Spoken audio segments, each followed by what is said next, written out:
दोस्तों ये जो स्टैचू मेरे पीछे है, एक औरत है जिसने फौजी बूट पहने हुए हैं और दो बच्चे हैं उसके पास, एक गोद में है और एक उसके साथ। दोस्तों लिखा हुआ है वर्डन्स एंडे, इस ज़बान में लिखा हुआ है, नॉर्वेजियन में। इसका मतलब है दुनिया का एंड। एक बंजारा गाए जीवन के गीत सुनाए, हम सब जीने वालों को जीने की राह दिखाए। एक बंजारा गाए जीवन के गीत सुनाए। जैसे इफी भाई ने बताया, एंड ऑफ द वर्ल्ड वर्दन्स एंड वर्दन्स एंड वर्दस अंदा। हाँ जी, मैं जीत गया। कहा यह जाता है कि यहाँ पर समंदर था और ये पत्थर उस समंदर के नीचे हुआ करते थे, पानी ऊपर था। आपको लेके जा रहा हूँ नॉर्वे की उस जगह पे जहाँ पर बोर्ड लगा हुआ है एंड ऑफ वर्ल्ड। तो बड़ा ही खूबसूरत मंजर है। इस जगह का नाम है एंड ऑफ वर्ल्ड। जी हाँ, मैं नॉर्वे में मौजूद हूँ। ओह माय गॉड, खूबसूरत, ब्यूटीफुल। ओह अस्सलाम वालेकुम मेरे अजीज़ो कारब, मेरे अजीज़ो, मैं इफ्तिखार इफ़ी प्यारे पाकिस्तान के सिटी ऑफ लव लाहौर से आज मौजूद हूँ शम्मे में। शम्मे, जी हाँ, शम्मे इसका नाम है। और हम जा रहे हैं एक बड़ी ही यूनिक किस्म की वीडियो बनाने, और इस जगह का नाम है एंड ऑफ वर्ल्ड। जी हाँ, मैं नॉर्वे में मौजूद हूँ और यहाँ पर एक मकाम है जहाँ बोर्ड भी लगा हुआ है, वो भी दिखाऊंगा, और उसको कहते हैं एंड ऑफ वर्ल्ड। उससे पहले ये एक बेस कैंप है, यहाँ पर झील है, दूर तक देखें किश्तियाँ हैं, पहाड़ है, बड़ा खूबसूरत एक मंज़र है जो मेरे पीछे आप देख रहे हैं। और मैं मौजूद हूँ शम्मे। मुझे यहाँ के एक लोकल ने इसका तलफ़्फ़ुज़ बताया, और मेरे पीछे बहुत सारी किश्तियाँ, बहुत सारी बोट्स हैं। और चूँकि सयाहों का सीज़न तकरीबन ऑफ हो चुका है, बच्चों के स्कूल खुल गए पूरी दुनिया में, तो यहाँ पर आज सयाह नहीं है, लेकिन यहाँ पर बड़ा रश होता है। तो मैं आपको लेके जा रहा हूँ नॉर्वे की उस जगह पे जहाँ पर बोर्ड लगा हुआ है एंड ऑफ वर्ल्ड, कि दुनिया यहाँ पर ख़त्म हो गई। दुनिया में 3-4 मकामात है जहाँ पर ये बोर्ड है आवेज़ा, लेकिन मैं पहली बार आज आपको लेके जा रहा हूँ एक पहली जगह पर। कोशिश करूँगा दुनिया की वो सारी जगह, जिस तरह से कनाडा में भी एक बोर्ड लगा हुआ है, तो वहाँ भी लेकर जाएंगे। तो आए चलते हैं हम पहाड़ की चोटी पे, और वो मुकाम दिखाते हैं जहाँ पर लिखा हुआ है एंड ऑफ वर्ल्ड, यानी दुनिया यहाँ पर ख़त्म हो गई।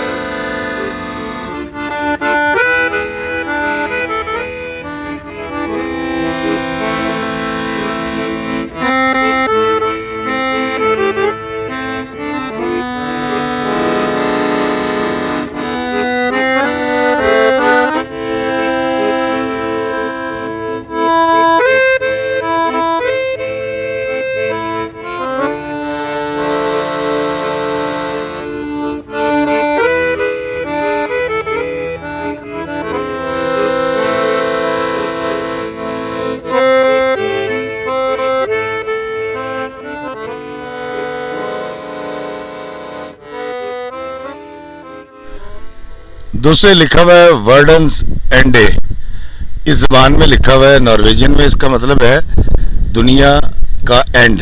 जी हाँ, इसका सही तलफ़्फ़ुज़ क्या है मैं अभी किसी से पूछ के आपको बताऊंगा। और ये सारे वो नक्शे हैं जो यहाँ पर लगाए गए हैं, और ये बड़ी दूर आकर ये प्लेस आती है। देखें, ये इलाका ऐसा है जहाँ हमने पार्किंग में गाड़ी लगाई है, वो सामने तारिक भाई खड़े में। दोस्तों मैं इस जगह पर आया हूँ, इसका तलफ़्फ़ुज़ मैंने बोलने की कोशिश की, लेकिन शायद मैं बता नहीं सकूँगा। एंड ऑफ वर्ल्ड मैं आपको सीधी तरह बताता हूँ, लेकिन मेरे साथ मौजूद है तारिक भाई, जिनके साथ मैं यहाँ आया हूँ, मेरे आज के मेज़बान। और मैं आपको बताऊँ, ये सोनिया ख़ान के शोहरे नामदार भी हैं। अस्सलाम वालेकुम भाईजान। जी वालेकुम सलाम। देखा आपने कितना खूबसूरत हीरो है मेरे साथ। अच्छा तारिक भाई मुझे बताइए इसको नॉर्वेजियन जबान में कैसे कहेंगे? वर्डन्स एंड, जिसका मतलब है एंड ऑफ द वर्ल्ड, यानी थोड़ी तरतीब उल्टी है। ये एंड वर्ल्ड ट्रांसलेट इसको करेंगे, लेकिन जैसे इफ़ी भाई ने बताया एंड ऑफ द वर्ल्ड वर्डन्स एंड। वर्दंस एंड वर्दस अंदा। हाँ जी, वाह जी, मैं जीत गया। आए देखते हैं दुनिया का अखीर। चले जी, अखीर कर देनी है फिर आपने। चले आए दोस्तों, चलते हैं दुनिया का अखीर देखने हैं। अभी शूट कर लो। वेलकम कर रहा है जी आपको। ये वेलकम, अच्छा ये वेलकम कर रहा है जी। जो बता रहा है कि किधर क्या क्या। और ये एक रास्ता शुरू हो गया, जंगल में से हम गुजर रहे हैं। यहाँ पर हम कर सकते हैं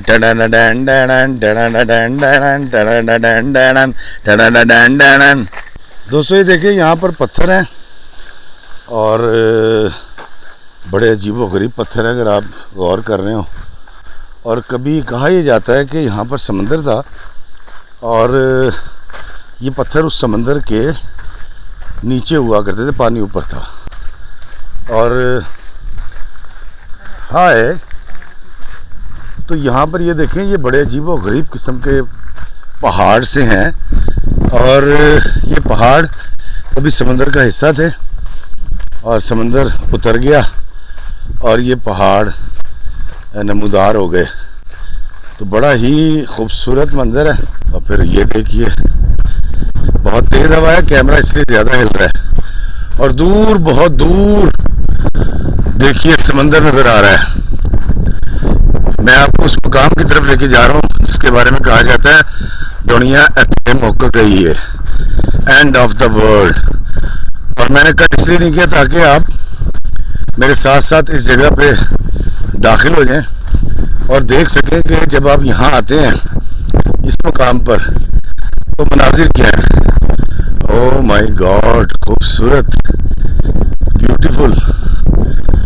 ओह दोस्तों, मैंने बहुत इंतज़ार किया नॉर्वे के इस इलाके में आने के लिए, क्योंकि ये सारा इलाका कमोबेश 8 महीने बर्फ़ में ढका रहता है। अगर हम कुछ रोज़ बाद आते तो यहाँ पर बर्फ़ ही बर्फ़ होती और ये नज़ारे आप ना देख सकते, क्योंकि साल का बेशतर हिस्सा ये सारा इलाका बर्फ़ में छुपा रहता है। तो उस वक्त आप इसकी ये खूबसूरती ना देख पाते, ये नज़ारे देखने से महरूम हो जाते। आज यहाँ सयाह नहीं हैं क्योंकि सीज़न अपने इख्तिताम को है। बस अब कुछ ही दिनों की बात है, फिर यहाँ पर बहुत बर्फ़बारी होगी और ये मंज़र सफ़ेद चादर ओढ़ लेंगे। शायद आपने नॉर्वे को बर्फ़ के बगैर बहुत कम देखा होगा।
ये देखिए मेरे पीछे, ये भी एक बड़ी कश्ती, उसकी ज़्यादा छोटी कश्ती है।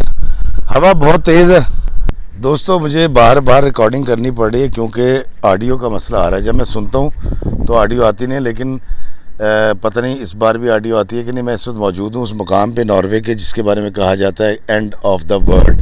जी हाँ, ये मेरे पीछे आप देखें क्या खूबसूरत चट्टानें हैं जो समंदर से निकल के बाहर आ गई हैं और दूर तक फैला हुआ ये समंदर, ऊपर आसमान पर बादल और तेज़ हवाएं, झक्खड़ चल रहे हैं। सर्दी बहुत ज़्यादा है और ये चट्टानें जो हैं ये पानी उतरने की वजह से ऊपर आ गई हैं, दिखाई देने लग गई हैं। और इस मकाम के बारे में कहा जाता है कि ये जगह वो है जिसके बारे में कहा जाता है कि एथे दुनिया मुक गई जे, या एंड ऑफ द वर्ल्ड।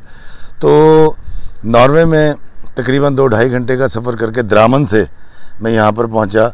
और सोनिया ख़ान जो हमारी पाकिस्तान की बहुत बड़ी फिल्म स्टार हैं माजी की, वो और उनके खाविन तारिक साहब मुझे यहाँ पर लेकर आए और मुझे बड़ा अच्छा लग रहा है यहाँ पर आके। और ये देखिए दूर खूबसूरत किस्म की चट्टानें भी आप देख रहे हैं। तो ये है एंड ऑफ द वर्ल्ड, वो जगह जहाँ एक बोर्ड भी लगा हुआ है नॉर्वेजियन ज़बान में, इसको कहा जाता है कि दुनिया एथे मुक गई जे। दोस्तों ये देखिए चट्टानें किस तरह से उभर के ऊपर आई हैं और क्या खौफनाक सी चट्टानें लगती हैं ये, और बड़ा अजीब सा मंजर पेश कर रही हैं। एक बंजारा गाए जीवन के गीत सुनाए, हम सब जीने वालों को जीने की राह दिखाए।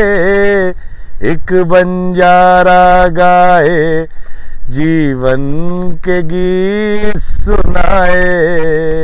तारीख हमें बताती है कि आज से 10,000 साल पहले ये इलाका बर्फ़ से ढका हुआ था। यहाँ इंसानी ज़िंदगी का नामो निशान न था। फिर हज़ारों साल गुजरने के साथ साथ मौसम में तब्दीली आई और कमोबेश 6,000 साल पहले यहाँ पर चंद महीने बर्फ़बारी बंद होने लगी और इंसानी ज़िंदगी मुमकिन हुई। नॉर्वे की आबादी आज भी 50 लाख है। सदियों पहले यहाँ आकर आबाद होने वाले कबीले कहाँ से आए थे, उनकी ज़बान क्या थी, रहन सहन कैसा था, अकायद क्या थे, कुछ नहीं कहा जा सकता। मगर आज नॉर्वे एक तरक्की याफ्ता मुल्क है। यहाँ की आबादी का ज़्यादातर हिस्सा मज़हब पर यकीन नहीं रखता, मगर यहाँ पर चर्च की तादाद बहुत ज़्यादा है, जिससे अंदाज़ा होता है कि ये लोग क्रिश्चियन हैं। एंड ऑफ द वर्ल्ड एक ऐसा मकाम है जहाँ से आगे सिर्फ़ और सिर्फ पानी है, और कुछ और आगे चले जाएं तो बर्फ़ के ग्लेशियर यानी तोदे हैं, मगर उससे आगे ना कोई मुल्क है, ना खुशकी, ना ज़िंदगी। इसलिए इस मकाम को एंड ऑफ द वर्ल्ड कहते हैं। इस मकाम एंड ऑफ द वर्ल्ड की खूबसूरती और कुदरती हुस्न आपने इससे पहले नहीं देखा होगा, क्योंकि साल का बेशतर हिस्सा ये जगह बर्फ़ की सफ़ेद चादर ओढ़े रहती है। इंसानी आँख ही इस जगह का हकीकी हुस्न देख सकती है। कैमरे की आँख की मजाल कहाँ कि इसको अक्सबंद कर सके। मगर मैं आपको दिखा रहा हूँ ये समंदर का किनारा, ये चट्टानें, ये मंज़र जो शायद आपने इससे पहले नहीं देखे होंगे। इस मकाम पर इतनी तेज़ हवा है कि बैलेंस बरकरार रखना बहुत मुश्किल है।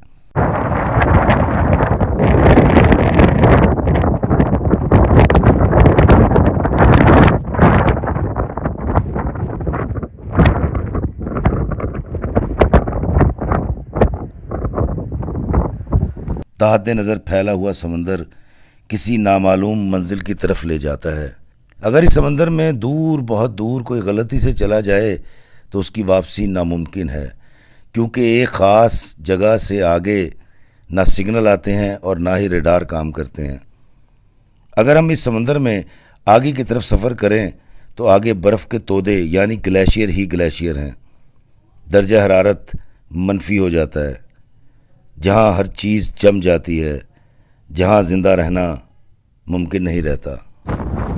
दोस्तों मेरे पीछे जो पहाड़ आप देख रहे हैं इनके बारे में कहा जाता है कि ये पहाड़ जो है ये लावा था, कभी जो फटा लावा पिघल गया और ये पहाड़ इस तरह के हो गए। लावा निकल जाने के बाद या लावे की रंगत इस पर चढ़ गई। अब सच क्या है झूठ क्या है ये अल्लाह बेहतर जानता है, लेकिन ये प्लेस है तो इसके बारे में कहा जाता है एंड ऑफ द वर्ल्ड। और अब मैं आपको एक बड़ा मशहूर मुजस्समा दिखाने लेके जा रहा हूँ, जिसके बारे में कहा जाता है कि दुनिया का बड़ा मशहूर मुजस्समा। नॉर्वे में जब एंड ऑफ द वर्ल्ड आप देखने के लिए आते हैं तो इस मुजस्समे को भी आप शूट करते हैं। ये मुजस्समा एक माँ का मुजस्समा है जिसके साथ 2 बच्चे हैं। अब ये क्यों है और क्या है मैं मुजस्समे के पास चल के आपको बताता हूँ, और अगर ऑडियो में कहीं प्रॉब्लम आए तो मुझे माफ़ कर दीजिएगा। मैंने बड़ी कोशिश की ऑडियो ठीक आए, लेकिन हवा बहुत तेज़ है तो ऑडियो को कहीं प्रॉब्लम आए तो सॉरी।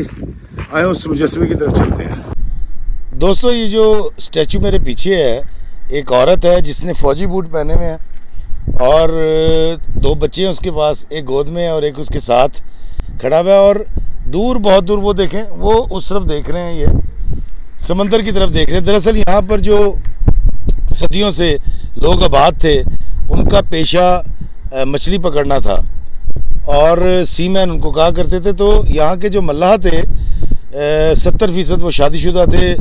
इस एरिया के अंदर उनकी फैमिली रहा करती थी और वो रोज़गार कमाने के लिए जब समुद्र में चले जाते थे तो फिर कई कई महीने वापस नहीं आते थे।